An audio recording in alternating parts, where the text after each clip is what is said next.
এক মিনিট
যোৱাকালি দিনৰ 11 বজাৰ পৰা আমি অসমৰ বিভিন্ন জাতীয় জনগোষ্ঠী সংগঠনৰ যৌথ মঞ্চ কা বিৰোধী জাতীয় মঞ্চই আঞ্চলিক খণ্ডে আমি ধৰ্মঘট কাৰ্যসূচী লৈছিলোঁ। যোৱাকালি আপোনালোকে ইতিমধ্যে বাতৰি সম্প্ৰচাৰ কৰিছে, বাতৰি পৰিৱেশন কৰিছে, যথেষ্ট বিক্ষোভ প্ৰতিবাদ প্ৰদৰ্শিত হৈছে। অৰ্থাৎ অসমীয়া জাতিয়ে অসমৰ জাতীয় জনগোষ্ঠী সংগঠনসমূহে নাগৰিকত্ব সংশোধনী আইন, এই আইনখন জাতিসংঘী আইনখন কোনো কাৰণে মানি নলয়, এই কথা স্পষ্ট হৈ গ'ল।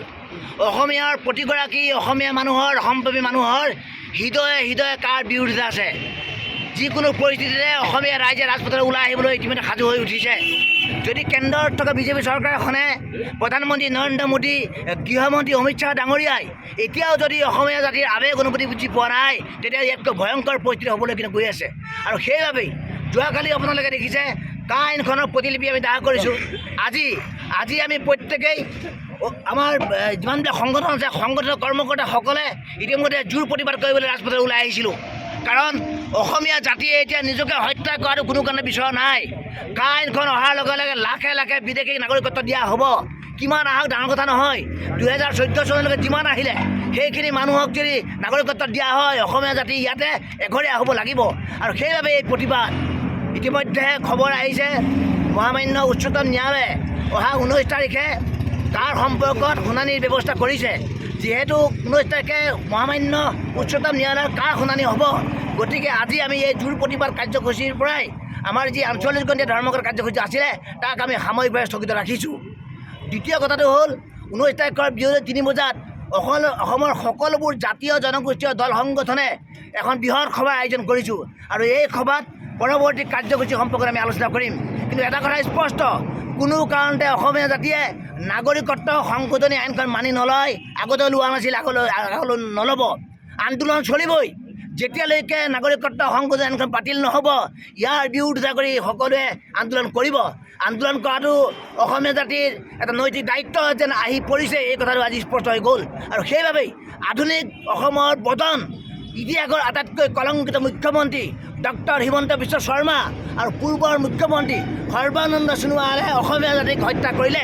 তাৰ বাবে অসমীয়া জাতিয়ে চিৰজীৱনৰ বাবে এই দুজন ব্যক্তিক কাঠগড়াত থিয় কৰি ৰাখিব বুলি আজি আমি ৰাজহুৱাভাৱে ঘোষণা কৰিছোঁ। ইয়াত কা আইনৰ বিৰোধিতাৰে আমি কা আইনৰ বিৰোধিতাৰে আমি আন্দোলন কাৰ্যসূচী ৰূপায়ণ কৰিলোঁ। আমাৰ ইয়াত থকা অসম চৰকাৰৰ অধীনত থকা পুলিচ বিভাগৰ কৰ্মচাৰীসকলে যি শান্তিপূৰ্ণভাৱে আমাৰ কাৰ্যসূচী ৰূপায়ণ কৰাত সহায় কৰিলে, আমি অসম পুলিচক বহুত বহুত ধন্যবাদ, আমাৰ সাংবাদিক বন্ধুসকলকো বহুত বহুত ধন্যবাদ জ্ঞাপন কৰিছোঁ।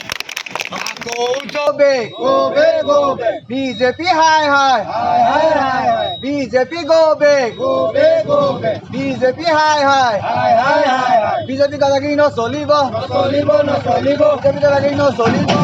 আমি বৃহত্তৰ অসমীয়া যুৱ মঞ্চই আজি কা প্ৰতিলিপিখন দাহ কৰিছোঁ আৰু পৰৱৰ্তী সময়ত বিজেপি চৰকাৰক স্পষ্টকৈ সকীয়াই দিছোঁ যে অনাগত দিনত যদি কাখন বাতিল নকৰে আমি যিকোনো জংগী আন্দোলন গঢ়ি তুলিবলৈ বাধ্য। অসমৰ 5জন তেজাল যুৱকৰ তেজ যি বিজেপি চৰকাৰে খাই তেখেতলোকে ভাবিছে যে এই চৰকাৰ তেখেতলোকে চলাই যাম বুলি, আমি তেখেতলোকক গৰিহণা দিছোঁ বিজেপি চৰকাৰক। আৰু আমি বিচাৰিছোঁ যে অতি শীঘ্ৰে কাখন বাতিল হ'ব লাগে, যিহেতু তেখেতলোকে গৃহীত কৰিছে, গৃহীত কৰি পিনি তেখেতলোকে আমাৰ ৰাইজৰ ওপৰত এটা ডাঙৰ ভাবুকি কঢ়িয়াই আনিছে আৰু সেইটো স্পষ্ট কথা। সেইবাবে আমি এই কা বিৰোধিতা কৰিছোঁ। কৰি আছিলোঁ আৰু সদায় কৰি যাম। বৃহত্তৰ অসমীয়া যুৱ মঞ্চ জিন্দাবাদ।